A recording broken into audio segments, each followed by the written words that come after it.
Rahman ve Rahim olan Allah'ın adıyla Esselamünaleyküm değerli Rehber TV izleyicileri. Her hafta farklı konu ve konuklarıyla karşınızda olduğumuz Hanımlar Rehberi programında bugün yine Şubat ayında şehit ailelerini davet ettik. Şehitlerin hayatına şahitlik eden hanımlar yine konuğumuz. Bugün Aysel Tunç, Şehit İbrahim Kızmaz'ın kardeşi. İnşallah Şehit İbrahim Kızmaz hocayı anlatacak bize hayatını ve ahlakını yakından şahit olanları dinleyerek. Ve İman Bedir, yeğeni Muhammed şehit oldu. Bu genç şehitlerimizin hayatını dinleyerek inşallah biz de hayatlarımıza nasibimizi almış olalım. Bu güzel güzide insanların hayatını dinlemek bizleri onurlandıracaktır, şereflendirecektir inşallah. Ben daha fazla uzatmadan konuklarıma dönmek istiyorum. Hoş geldiniz. Sefalar getirdiniz. Allah razı olsun. Nasılsınız? Teşekkür ederim. Allah'a şükür çok iyiyiz. Elhamdülillah. Aysel Hanım, istiyorum sizden başlayalım. Evet. Aysel Tunç hanımefendi. Şehit İbrahim Kızmaz'ın kız kardeşisiniz. Evet. Şehit İbrahim nerede doğdu? Neler yapardı? Nasıl bir ahlaka sahipti? Nasıl bir gençti? Biraz bundan bahsedelim. Evet. Eğitim hayatı nasıldı? Böyle bu şekilde başlamış olalım inşallah. Tamam kızım. Ben o zaman 9 yaşındaydım ama hatırlıyorum mesela köyde okudu. Sonra Gercüş'te okudu. Bizim köy Akburç köy. Gercüş'e bağlı. Gercüş'ten sonra Argane'ye gitti. Argane'den sonra bittikten sonra Muş'a tayini çıktı. Öğretmen oldu.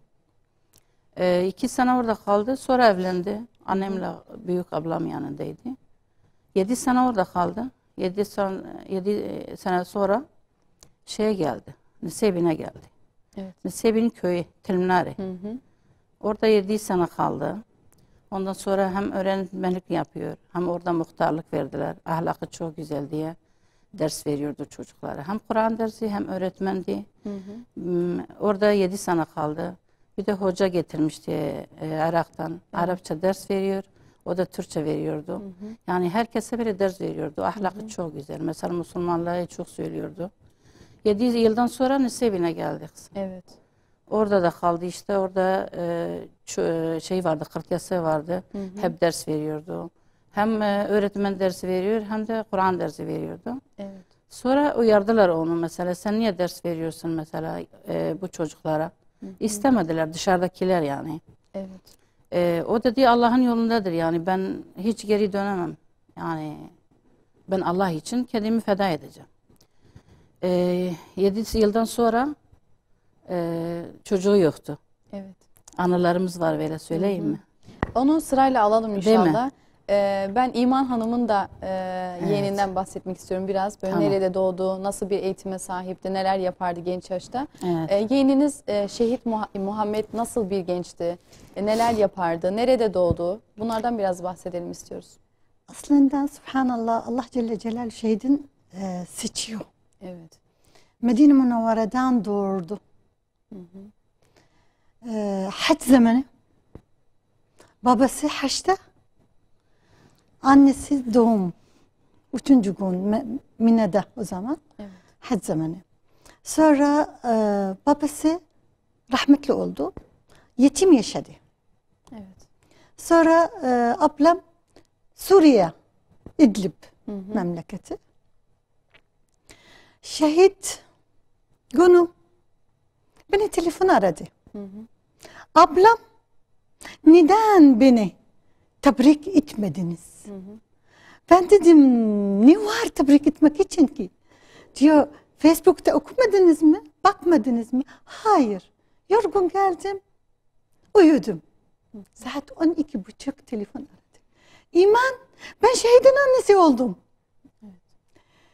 Ablam nasıl? Ne? Biliyorsunuz heyecan zamanında. Diyor ki İman sabah Cuma gün beraber kahvaltı yapıyoruz. Fark etmiş bir hafta önce sanki fark etmiş. Durmadan anneye ziyaret geliyor. Halbuki evli 3 tane çocuğu var. Bırakmadı ablaya. Ablam kahvaltı beraber yaparken diyor ki annem ben yetim yaşadım değil mi? Babası Hafız Esed zamanından rahmetli oldu. Evet. Muhammed Beşşar Esed zamanından oldu. Rahmetli oldu. Şehit. Ablam diyor ki evet Sen yetim yaşadın. Anne, sanki benim çocuklar yetim yaşayacaklar. Ablam dedi ki, ağzına bal olsun. Lütfen söyleme. Ablam mutfağa girdi. Muhammed aşağıya indi. Aşağıya giderken kardeşi takip etti. Muhammed, sen bu kıyafetten layık mı şehide? Hemen eve gitmiş hanıma. Hanıma İman adı. Yanında girdi. İman, ben bu kıyafet şehidi layık mı? Hanımı biraz heyecanlandı. Ne dersen, ne diyorsun? Lütfen yapma, etme. Ben cuma namazı gideceğim, değiştireceğim kıyafeti. Değiştirdi. Cuma'ya girdi. Cuma hutbe bittikten sonra İmam diyor ki, Muhammed, bugün sen çok nurlandın. Sanki şehidin nuru.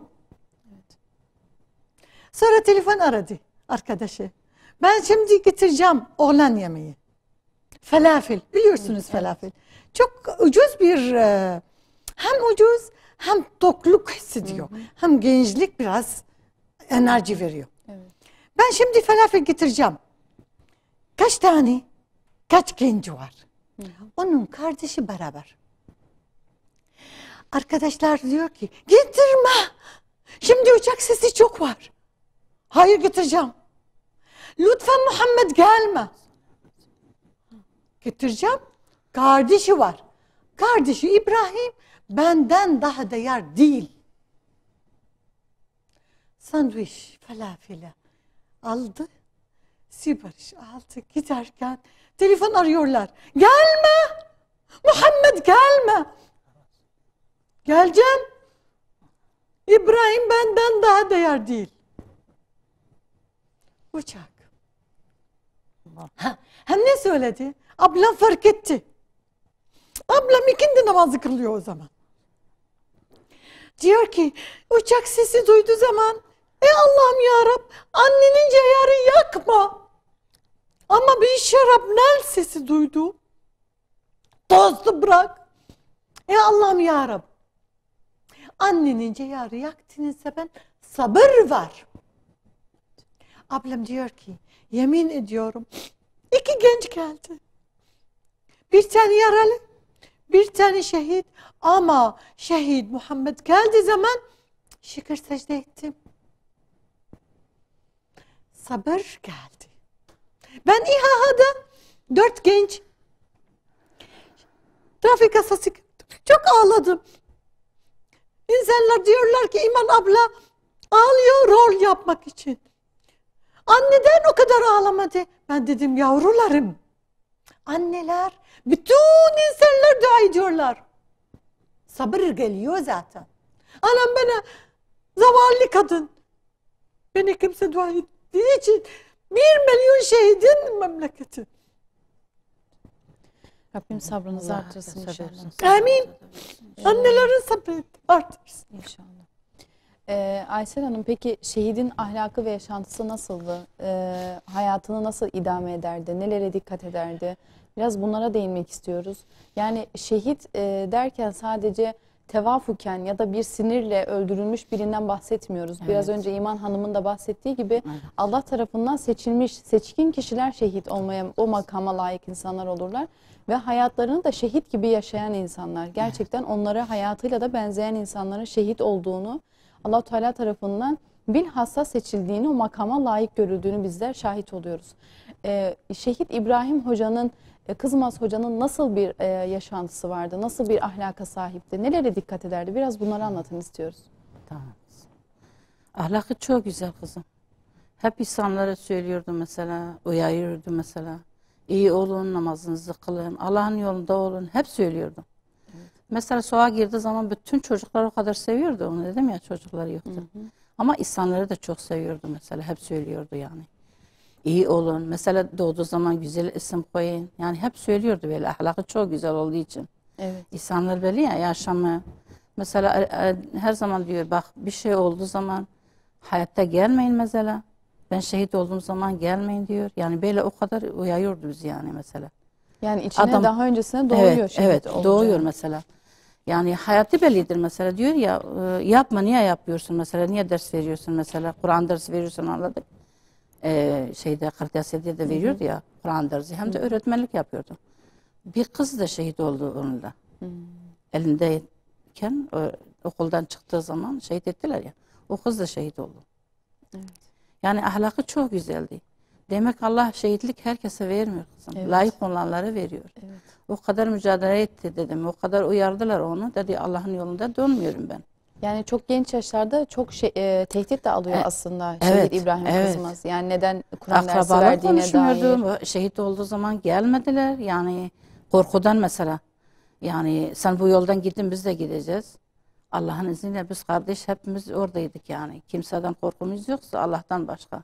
Akrabaları tarafından da Evet. gelinmedi yani cenazesine Evet, teşrif gelinmedi edilmedi. dedi. Korkuyordular. O zaman insanlar korkuyordu. Şimdi gibi değil yani.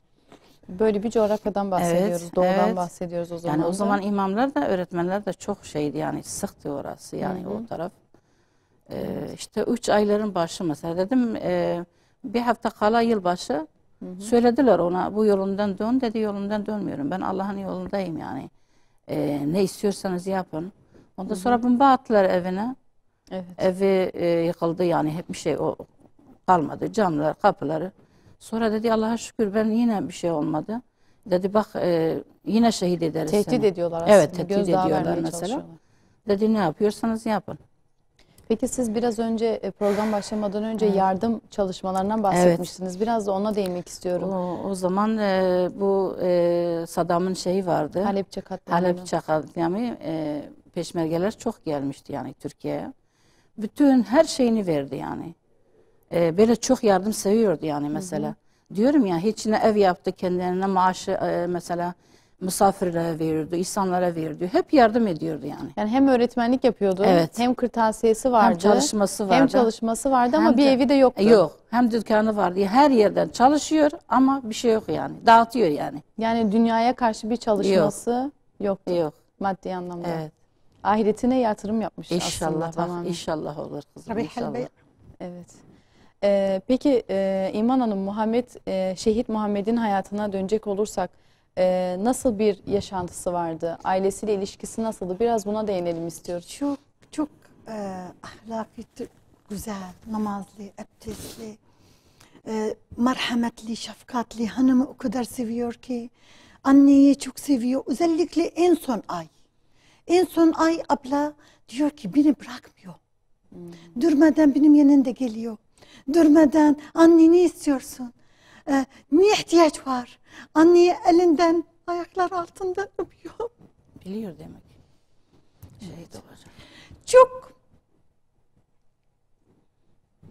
İçine doğuyor dedik ya biraz Evet. önce şehitlerin gerçekten. hem de 3 tane çocuk var. O çocukların sevgisi bambaşka.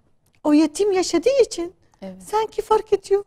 Onun çocukları yetim. Moda ediyor gibi. Sonra sakallı Evet. benim yanımda geldi. Muhammed sen gencecik. Sakal bırak. Kesme. Yok teyzem. Sakallı daha güzel. Daha Allah için bıraksan güzel bir şey. daha nurlu oluyorum. Dürüstlük çok. Benim yanında geldi, kaç gün geldi. Çarşıya gittik. Abla teyzem diyor. Teyzem bu ben biraz sanki biraz daha yani buradan çok insanlar ticaret ya. Ticaret çok yüksek veriyor yabancı insanlara. Benim Türkçe zayıf ya. Neden? Ablam teyzem ver. Cömertlik çok. İndirimlik yapma. Evet. O da kazansın. O da olsun. O da Yardımsever ailesi bir var. yani. Çok. Peki şehidin aile ve akrabalarıyla ilişkisi nasıldı? Nasıl hürmette bulunurdu Aysel Hanım? Bahsediliyor şimdi size işte Evet, şehit İbrahim evet. Kızmaz böyleydi, şöyleydi Evet. diye. Nasıl bahsedilir? Genç yaşta, çok genç yaşta şehit Evet, olmuşlar. çok geç yaşta, ben o yaşta dedim ya, ben 9 yaşındayım mesela o arada. O 19 20 yaşında oluyor demek. Hani Evet. 10 yaş, 20. 20 yaşında öğretmen oldu. Ben hep anlatıyordu dedim ya, oraya gitti zaman Muş çıktı. Hep anlatıyordu bize mesela, kardeşlerin ismi diyor güzel koyun. Bak o yaşta mesela. Evet. Kardeşlerin genç bir yaşta çok yani genç orada. ama yine diyor bak Müslüman adını koyun diyor. Çocuklarınızı okutun, yani her şeyi böyle söylüyordu bize. Hepimize söylüyordu yani. Aslında tebliğ görevini o Evet. genç yaşta üstlenmiş. Evet, kardeşim kimsenin yanına çıkmayın, başınız kapalı olsun, erkeklerin yanına gitmeyin. Yani hep uyarıyordu Bunu böyle. peki uyarması nasıl yapardı? Sert bir mizaçlı Yok, mıydı çok yoksa güzel yumuşak? ahlakı vardı diyorum ya. Mesela geldiği zaman bütün çocuklar, bütün büyük insanlar yani o kadar seviyordu ki yani. Evet. Yani güzel ahlak olduğu için insanlar onu seviyordu. Erimiş. Evet. Büyüklerin de hürmetini Evet. kazanmış yani. Evet. Bak annem vardı mesela, yengem dedim ya, çocuğu yoktu, bir tane daha getirdi, evlendi. Evet. Mesela o anımız çok güzeldi. Yani bir gün ben Mardin'de oturuyorum. Ben de o an 25 yaşındayım. O 30 yaşında ne kadar oluyor böyle? 10 aramızda var. 35 mi? Siz 15 yaşındasınız. Yok, ben 10 15 yaş aramızda evet. var. Evet. Tamam, 10 yaş. Siz Geldi. 20 yaşındasınız, o Evet. 30 yaşında Evet. o zaman. Evet. Evet. Geldi bana dedi, valla ben dedim ya çocuğu olmuyordu. Amca kızı demiş, o kadar değerli insansın. Ben sana elimle bir tane isteyeceğim dedi. Kendi eşi söylüyor bunu. Eşi söylüyor. Sonra arkadaşlar bulmuş ona mesela. Demiş hocam bir tane çocuğun olsun. Yani burada bir tane iyi insan var burada. Hem de okuyor, ahlakı güzel senin gibi. İstiyoruz yani onunla evlen. Sonra yengemi aldı gitti. Dönüşte bana geldiler. Baktım nasıl ağlıyor yengem. Şu anda vefat etti. Allah rahmet eylesin. Sağ ol, Allah razı olsun. Baktım ağlıyor dedi. Gittim hocayla, o kadar seviyorum hocayı. Adaleti o kadar vardı ya, dedim çocuğu olsun. Ben istemiyorum çocuğu olma, yani çocuksuz kalsın. Dedim niye istedin, niye ağlıyorsun yenge? Dedi çok zormuş. Ben istedim ama çok zormuş. O akşam benden kaldılar, sonra gittiler. Evet. Yani o kadar adaleti vardı ki bir gün hanımların kalbi kırmadı. Arkadaş gibi. Yani böyle demiyor kuma yani şeydir, böyle bir şey yoktu yani. İlk geldiği zaman ilk hanımı zaten evlilik yapmış, yani nikahı var, o birini yok. İlk geldiği zaman maaş yaptı. Bak yengem ev üstüne yaptı. Adaletleri çoktu yani. Çok böyle. adaletli Evet. bir insandı. Evet. Evet. Peki İman Hanım, yeğeniniz Muhammed'in akrabalarla ilişkisi nasıldı? Özellikle size ve çevresine nasihatleri, tavsiyeleri nelerdi? Biraz buna değinelim istiyoruz. Çok güzel ahlaklar, çok davranma çok. Ben mesela söyledim, telefon aradım ablam. Bütün insanlar güç diyorlar. Ablam gel, Türkiye'ye gel. Muhammed'le beraber gelin. Öyle Türkiye. Ablam o kadar güzel bir tevekkül ve teslimiyet. İman, ben ölümden kaçamam. İman, ben gider, abim gider, kardeş gider, Muhammed gider. Suriye kime bırakacağız? Ölümden kaçmıyoruz. Kesinlikle. Muhammed aynı şekilde cevap veriyor. Teyzem, gençler nasıl bırakacağız? Kadınlar kime bırakacağız? Kuruması lazım. Haylar. Yani mesela o kadar ben beraber çarşıya gittik ya. O kadar ablam kimse sizi yanında gelmesin. Erkeklere bakmasın, tutmasın. Öyle o kadar bir mesela benim o zaman yeni bardasyon aldım. Az bir şey kolu kısa. Benim elimden uzun. Bütün kıyafetten kısa kolu. Teyzem razı kalmadı. Teyzem neden bardasyon kısa kollardınız? Dikkat ediyordu yani. Çok. Evet. Özellikle tesettür. Özellikle tevekkül ve tesettür ve imanı çok. Subhanallah, ben kendi kendine söyledim. O Medine Münevvere'ye doğuşta yetim yaşama, merhametli, şefkatli, seçilmiş insan şehit oluyor. Bir hadis-i şerif var ya, diyorlar ki Peygamberimiz Aleyhisselatü Vesselam diyor ki hangi ölümden sonra bir daha ölüm istiyor, bir daha ölüm istiyor, bir daha ölüm istiyor, şehadet tatmak istiyor. Ne mutlu ona. Ne mutlu anneye. Ne mutlu hanıma, çocuklara. Gurur oluyor. Benim kardeşim şehit oldu. Hasan. Şehit olduğu zaman babaya telefon aradım. Hemen Babam, babam, babam. Başın sağlık olsun, caiz değil aslında. Azzamallahu ecrakum. Acrının azim olsun. Babam ne söyledi? Beni tebrik edin. 79 yaşındayken şehidin babası oldum. Seni tebrik ediyorum, şehidin ablası oldunuz. Şimdi ben ablam, tebrik ediyorum, şehidin annesi oldum. Gurur oluyor. Ben ablam demem, Muhammed'in annesi. Şehidin annesi diyorum. Ne mutlu ona. Her annenin şehidi, ne mutlu ona. İsyan etmeden sabırla Tabii ve ki. tevekkülle karşılayan hepsine Genellikle gerçekten... Allah Celle Celaluhu sabır veriyor. Evet. İsyan genellikle çok az duydum insanlara. Şehidin annesi isyan. Aklım bile almaz. Hem de ablam ne söylüyor? Gitmeden önce parfüm veriyorum. Allah yaklaşıyorsunuz ya. Parfüm koydu. Evet. O parfüm aylarca kıyafeti kokusu kaldı. Evet. Abim, kardeşim şey diyor ki, yemin ediyorum, affedersiniz, şehit düştüğü zaman affedersiniz, çocuk abdest kaçırdı. Yemin ediyor taşıyan kişi diyor, yemin ediyorum teyzem, parfüm kokusu çıktı. Kısa bir ara verelim. Sonra tekrar devam edelim inşallah. Tamam. Evet, reklamlardan sonra buradayız efendim. Evet, kıymetli Rehber TV izleyicileri, kısa bir aradan sonra tekrar devam ediyoruz. Şehitlerin hayatını dinlemeye ve kıymetli konuklarımız, duygulu anlar da yaşıyoruz aslında ara ara. Kendimizi tutmaya çalışsak da bu güzide insanların yaptığı çalışmalar ve verdiği mücadeleler hayat boyunca, biri Türkiye topraklarında, Türkiye sınırında, doğuda bu mücadeleyi verirken, biri de diğer şehidimiz de Suriye topraklarında vatanını ve Müslümanları korumak adına veriyor. Gerçekten çok acı. Zulmün her toprakta, her coğrafyada Müslümanı bulması özellikle değinilmesi gereken ve gerçekten düşünülmesi gereken konulardan biri. Neden her toprakta zulme uğrayanın Müslüman olması, imanlı olan kişilerin zulme uğraması gerçekten konuşulması, parmak basılması gereken noktalardan biri. Sömürgeye, ölüme, açlığa, sefilliğe itilen kişilerin Müslüman olduğu ve bu kişilerin hangi coğrafyada olursa olsun bu kadere mahkum edilmeye çalışıldığı, bu oyuna alet edilmeye çalışıldığı ne yazık ki çok açık ve acı. Evet,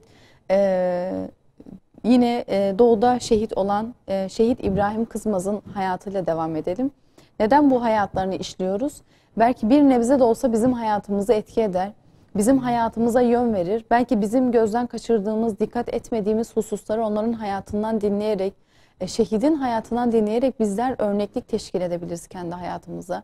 Belki izleyicilerimizin de ya şehit gibi yaşamak böyleymiş, demek ki bunu örnek almalıyım, bunu yapmalıyım, hayatımda bunu öncelemeliyim, imanımı kuvvetlendirmek adına, İslami çalışmalara ağırlık vermek adına şehit gibi nasıl yaşanır?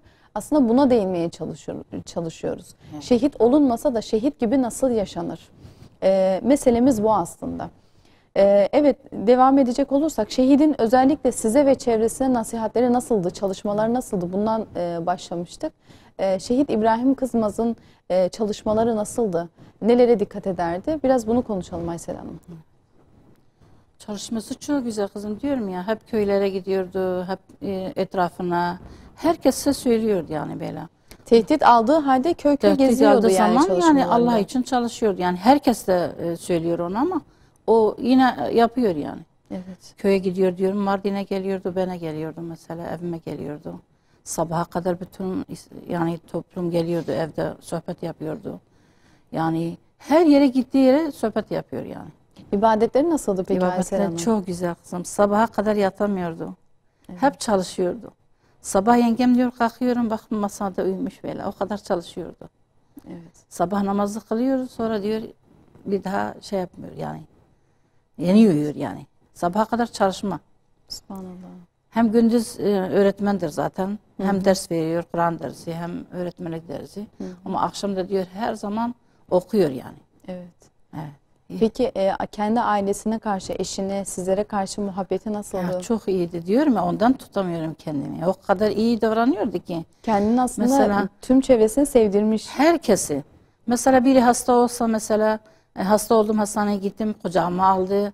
Yani kucağıma aldı, bak gidiyorum ameliyata, aldı beni getirdi. O anılar çok unutmuyorum diyorum. O kadar iyiydi, o kadar ahlakı güzel ya. Bir de çantası vardı böyle her zaman üstünde. Yani nereye gitse böyle harcama yapıyordu diyorum ya. Evet. Hazırdı her yerde. Bir Müslüman nerede eksiği varsa yapıyordu. Elhamdülillah. Diyorum ya, gittiği zaman da ne evi var ne maaşı ne bir şey. Şu anda yani bir şey yoktu yani o zaman. Evet. O kadar yardımsever. Bütün o dedim ya, Irak'tan gelmişler mesela Türkiye'ye. Her şeyini verdi. Evet. Müslümanlar oradan gelmiş, göç etmişler mesela. Yardım etmemiz gerekiyor. Yani oradaki Müslümanların hem ahlakını, hem Evet, ibadetini, hem çalışmalarını, İslamlarını, imanlarını hepsini dert edilmiş bir gençten bahsediyoruz Evet, aslında. imamlar hepsi Irak'tan geldiler Nusaybin'e taziye. O kadar yardım etmiş. Bak kaç sene geçmiş. Yani taziye geldiler, soruyorlar, hala soruyorlar mesela. O kadar yardım etmiş mesela insanlara. Ne kadar Çok iyiydi yani. Hem çocuklara, hem insanlara, hem büyüklere saygısı vardı. Yani böyle bir ahlak yok bence. Gerçekten Müslümanlar böyle olsa dünya mükemmel olur yani. değil mi? Vallahi. Gerçekten. Evet. İnşallah bizlere de örnek olmuş İnşallah, olsun Şehit inşallah İbrahim kızım, kızımız. inşallah. Gerçekten bir de bahsedilirken sanki yaşı böyle kemale ermiş, Evet. yaşlı birinden bahsediyormuş gibi hissediyoruz ama çok genç yaştalar. Bunlardan bahsedilirken Evet. 19 ile 30 yaş arasından bahsediyoruz. Bu yaptığı çalışmalar belki o sizi hastaneye kucaklayıp Evet. götürmesi, köy köy O gezmesi, zaman 30 25 ile 30 yaşında. yaş arasındaki yaptığı Evet. çalışmalardan bahsediyoruz. Yani böyle 65 yaşında, 70 yaşında. Yani böyle babam yerinden yani sanki böyle her şeye Evet. sahip, yani böyle koşuyor, yapıyor yani, yüklüyor yani. Yani dünya He. sevgisini gözünde Evet, evet. gönlünde bitirmiş bir gençten Anneme bahsediyoruz böyle yapıyor aslında. mesela, bana böyle, babama böyle yani. Babam ev her şeyi sattı, geldi yanına zaten. Nusaybin'e geldi yanına. Yani o kadar seviyorduk onu yani. Zemini Allah bereket. razı olsun, Evet, mekanı cennet gerçekten olsun zamanı, inşallah. Zamanı evet, bereket. çok güzel bir yere değindiniz. Zemini bereketi önemli o. Evet. Aslında bilinçle beraber yani öyle bir bilince sahip oldukları için zamanları ve ömürleri de bereketli olmuş. Yani şimdiki gençlerle onların bilinçleri ve imanlarının ölçüldüğünde onların ne kadar farkında olduklarını. Bir de o zaman kızım mesela gösteriyor ceyan yok, Evet. bir şey yok yani, sabaha kadar çalışıyorlar mesela, çok zorluk var. Yani telefon yok, iletişim yok, yani bir köyden bir köye yürüyerek gidiyor. Hiç yatmıyordu mesela, arabaya gitmezdi mesela, hep sohbete giderken yürüyordu yani. Evet. O kadar zorluk çekiyor mesela. Bir gün anlattı bana, dedi Nusaybin'den köye gidinceye kadar 3 gün ben gitmişim. Subhanallah. Yani şu anda arabayla 3 saattir. Yani böyle sohbet vere vere gidiyor yani. Mesela hemen Köy köy geziyor yani. gitmiyor yani. Böyle anlatıyordu bana mesela. Ne kadar Keramet. Yani cana yakın, çok iyi bir insan, böyle çok iyi bir ahlakı vardı. Küçüklükten beri yani. Mesela diyoruz ya, sen büyük olmuş sanki, büyük adam, ama daha 15 yaşında Erbakan şeyine katılmıştı. Yani Müslümanlara yanına gitmiş o yaşta. Şimdi 15 yaşta kim gidiyor mesela? 20 yaşındadır, söylüyorsun hala da şeyi. Yani o hep böyle uyandırmış alarmı, söylemişler yani. Evet. Allah herkese nasip etsin böyle Amin ahlak inşallah. inşallah. Mekanları cennet olsun inşallah. Ama sizin anne babanız da yönlendirmiş demek ki. Evet. Yani Diyorum ya, sadece hep bir o başına, söylüyordu tek bize. başına değil, anne babanın da desteği ve eğitimi Desteği çok var. önemli burada. Evet, zaten destek olmasa mesela temel anne babadır Tabii zaten. ki, evet. Mesela anne baba Kur'an'a göndermese, mesela okula göndermese, mesela yani ne öğreneceksin? Tabii ki. O da önemli kızım. Güzel bir temel atmışlar Evet, aslında hayatında, evet. onun ahlakında çok güzel temeller atmışlar. Yani o zaman kimse okula göndermiyordu mesela. Beni de okudu babam.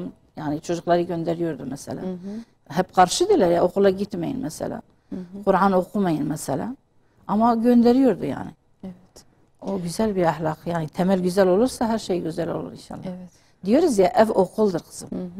Yani ev güzel olursa, ahlak güzel olursa her şey güzel olur. O zaman diyebilir miyiz Şehit İbrahim Kızmaz'ın eğitimi ilk önce anne babasının yanında Evet. güzel bir eğitimle Evet. başladı ki Evet. hayatı da bu şekilde şehide layık, şehitlik makamına layık bir şekilde Evet. devam etti. Mesela bak ilk okuyan daha 4 kişi o zaman okumuş.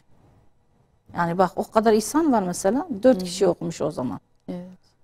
Yani o zaman kimse bilmiyordu okumayı ya da Kur'an'ı mesela şeyleri bile bilmiyordu o kadar. Evet. Evet. Maalesef ki. Peki İman Hanım size devam edecek olursak çevresine nasihatleri nasıldı? Nelere dikkat ederdi? Aile içerisinde eşine, çocuklarına karşı nasihatleri nelerdi? Neleri önceliklerdi? Ben uzaktayım. Ben İstanbul'da, ablam İdlib'de. Uzaktan takip ediyorum, sürüyorum, nasıl yapıyorum falan. Hem bizim kalabalık bir aileler, hem şehitler çok var. Bizim Evet. ailem çok şehitler kaybettik. Hem de subhanallah en son gördüm bizi İstanbul'a geldi 2009 geldi. Huyları, ahlakları güzel falan falan. Ama en son devrem Suriye'de 2011 başladığı zaman değişmiş. Cesaret bambaşka, huylar bambaşka, vatan sevgi bambaşka, insanları savurmak. Biliyorsunuz bizim Suriye'den tecavüz altından en zor şey. Hapishane kalsın, şehit olsun ama tecavüz altında olmasın. Onca işkencenin altında kaldı Muhammed. Evet. Anneye söyledi, annem tecavüz altından kızların sesi duymak çok zorlandı. Aman aman olmasın. Şehit olmak daha tercih. Çok anneler, kızlar tutanak aldığı zaman annesi diyor ey Allah'ım yarabbim şimdi benim kızımdan şehit olsun tutanak olmasın. Evet. Şeref. Şeref önemli. Ne mutlu ona şehit et. Ben mesela 15 Temmuz'dan burada yaşadım. En başta ne söyledim? Hemen kimin kafam kaldı? Ablamın şehidin annesinin dua müstecap. Evet. Biliyorsunuz mazlumun duası Evet. müstecap. Şehidin annesi müstecap duası. Telefon aradım. Ablam sen şehidin annesi. İstanbul dua eder misiniz? Türkiye dua eder misiniz? O kadar bir teslimiyet etti ki. İman hiç merak etme. Zafer olacaksınız. Senelerce siz dua ediyoruz. Siz ansarsınız olduğunuz için Allah sizi koruyacak. O kadar güzel teslimiyet ki. O kadar Allah Celle Celaluhu anneler bile seçiyor. Mesela ölüm sayılıyorsa ölüm. Sayılı saatler. Muhammed şehit mertebe oldu ne mutlu ona. Belki trafik kazası olabilir. Belki hastalık olabilir. Korona ne kadar öldüler? Korona. Onun merhamet Allah'ın izniyle korona şehit olanlara bir müjde var. Korona vaba olanlara o da şehit. İnşallah. Peygamberimiz Aleyhisselatü Vesselam diyor ki sahibil vaba şehit. Vaba korona şehittir. Sahibil mabtun hastalık iç hastalık şehittir. Yani sadece savaştan değil. Ama savaştan subhanallah bambaşka. Neden? Vatan. Vatan anne gibi. Evet. Anneyi nasıl savuruyoruz? Annelik. Evet. Vatan annelik gibi. Peygamber Efendimizin hadisi de var ya vatan sevgisi imandandır. Evet. Tabii ki. Kişi vatanını imanından dolayı sever. Toprak insandan canlandı ya. Allah Celle Celaluhu yarattı topraktan. Toprak sevgisi, vatan Peki sevgisi. İman Hanım, Şehit Muhammed çevresine İslami dersler verir miydi? Tabii ki. Okumalarını, çocukların yetişmesini böyle bir olanak sağlar mıydı gençler? Bir daha aynı cevap uzaktayım ya. Evet. Hem uzaktayım hem burada ben yaralı bakıyorum, hastalık bakıyorum. Yani telefondan fazla şifreli konuşuyorum ablam. Yani şehidin mertebe olduğu zaman kaybettik diyor. Şehidin kelime bile korkuyoruz. Yağmur, uçak indiriyor ya. Şarapnal demiyoruz. Uçak demiyoruz. Yağmur var mı? Aynen. Halbuki Uçak yağmuru. Rabbim zalimlerin yanına bırakmasın. Hala ne kadar korkuyoruz. Hafız Esed zamanı ben bugün gözüm şahit oldum. Babam üstüne geldiler. Babam o zaman 12 saat 12:30 silahla üstüne. Babam en tatlı uykudan. Konu çıkıyorum ya. Hafız Esed zamanı, Beşar Esed zamanı. Zalimler aynı. Evet. Yahudiler aynı. Katil aynı. Filistin'deki ne kadar şehitler var. Mısır'da unutmayalım. Evet. 10 Şubat ayından Hasan el-Benna'nın şehadeti. Hepsi Müslümanın. Zalimin ismi değişse de yine zulüm aynı zulüm aslında. İki ahiret günü var. İyi ki. İki cennet var. İki kavuşmak var. İki sevgili insanlar beraber kavuşturacağız. Evet. Halbuki ben ağlamamak için ilaç içtim. Sanki biraz daha fazla açması lazım. İnsanlar diyor ki ağlamayın. Oğlum aynı şekilde diyor, annem ağlama. Ağlamayın demek zayıfsın. Güçlü değilsin. El-mu'minul kavi hayru ahab indallah minel mu'minul zayıf. Ama annelik. Anne yüreği. Peki İman Hanım, oradaki şehit annelerin tutumu nasıl? Çocuklarına nasıl yaklaşıyorlardı? Siz onları sürekli muhabbet halindesiniz, Söyledin mi konuşma hocam? halindesiniz. Söyledim ya, ablam oğlu şehit geldi zaman şükür secde etti. Evet. Anneler birbirlerine tebrik ediyorlar. Taziye bile açmıyorlar. Bazen bizim Suriyeli insanlar li söylüyorlar. Damatlık için.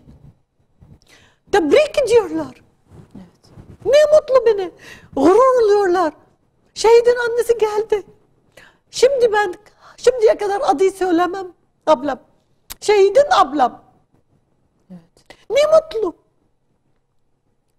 Birbirlerine destek, vatan savurmak için. Şehidim varsa ne? Peygamberler beraber. Allah'ım rızık men nebiyyin ve sıddıkîn ve şuhedâ ve sâlihîn ve hasune ulâike rafîkâ. Ayet. Evet. Ne mutlu. Elhamdülillah. Dediniz ki çalışmaları vardı. Evet. Aysel Hanım çevresine tebliğde bulunurdu, köy köy gezerdi, çalışırdı. Peki bu tebliğ uslubu nasıldı? Yani sert bir mizaca mı sahipti? Daha önce de sordum ama biraz detaylandıralım istiyorum bunu. Sert bir mizaçla mı insanların hatasını uyarırdı yoksa mülayim, yumuşak huylu bir insan mıydı Şehit İbrahim Kızmaz? Çok güzel anlatıyordu kızım. Diyor bir insan da bir insandı mesela. Hı hı. Kimseyi kırmadan. Söylüyor ama kırmadan mesela. Evet. Yani böyle bağırma yok, çağırma yok. Güzellikle anlatıyordu. Diyor bir insan da bir insandır. Kapansa mesela ya da okusa ya da namaz kılsa. Yani böyle bağırarak, çağırarak kimseye söylemiyordu yani. Kalbi kırılmasın. Kalp kazanmaya çalışıyordu Evet, aslında. kalp kırılmasın mesela. Evet. Çok böyle adaleti diyorum ya vardı. Mesela sakin sakin sohbet yapıyor sabaha kadar ama kimseye bağırmıyor. Kimseye şey yapmıyor yani. Evet. Güzellikle söylüyor. Belki bir imana gelir, belki namaz kılır, belki başkasına vesile olur. Yani hep anlatıyordu. Evet. Hayatı böyle geçti yani. O kısa hayatı. Evet, o kısa hayatı. Evet. Kısa ama çok Bereket. mücadeleli ve Evet, bereketli bir evet, hayat aslında. Peki aile hayatında nelere dikkat ederdi? Mesela eşi şuna İbrahim çok dikkat eder.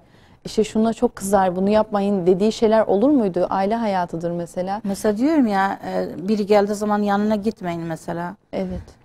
Ya da açık dışarı çıkmayın. Çorapsız çıkmayın mesela. Çarşaflıydı zaten yengem ama yine biz o zaman küçüktük yani diyorum ya yine Evet. söylüyordu bize. Evet. Onun sayesinde kapandık mesela. Ne güzel. Yani Ne o mutlu. o zaman şeydi mesela adet var Yöresel tülbent bir, giyiyordu evet. yani böyle inceydi her yer görünüyordu. Bir gün bana söyledi kardeşim böyle yapmayın günahtır saçınız görünüyor kalın bir şey olsun geniş olsun uzun olsun. Ne mutlu. Yani hep böyle söyledi bize uyardı bizi. Evet. Mekanı cennet olsun inşallah. Amin. İnşallah cennettir Evet. mekanı. İyi insanlar demek bellidir yani, küçüklüğünden belli yani. Evet, kesinlikle. Yani söylediği şeyler de hep Kur'an'a, Evet. İslam'a uygun Evet. nasihatlerdi. Evet, hep böyle. Evet. Çok güzel. Peki İman Hanım, sizin yeğeninizin ailesine, eşine karşı muhabbetinden bahsettiniz. Çok severdi, çocuklarıyla çok ilgilenirdi. Son olarak nelere dikkat ederdi? Neleri nasihat olarak onlara söylerdi? Buyurun. Hanımı için çok tesettürlü işi. Evet. Başörtüyü tam bir başörtü. Tam çarşaflı. Öyle. Yani bonadan önce çarşaf. Evet. Boneli taktılar. Önceki insanlar diyorlar ki boneli nasıl dayanıyorsunuz, sıcaktan nasıl dayanıyorsunuz, darlıyorsunuz falan. Allah Celle Celaluhu bize imtihan verdi. Boneli gece gündüz genellikle değil mi? Evet. Boneli. Şimdi neden korona yüzünden boneli taktık? Maske. maske. Bana söyledim. Maske. O zamanından maske gibi. Hanımı. Peçeli. Hem de peçe. Ben bu kelime fazla kullanmamak için biraz zorlandım. Evet.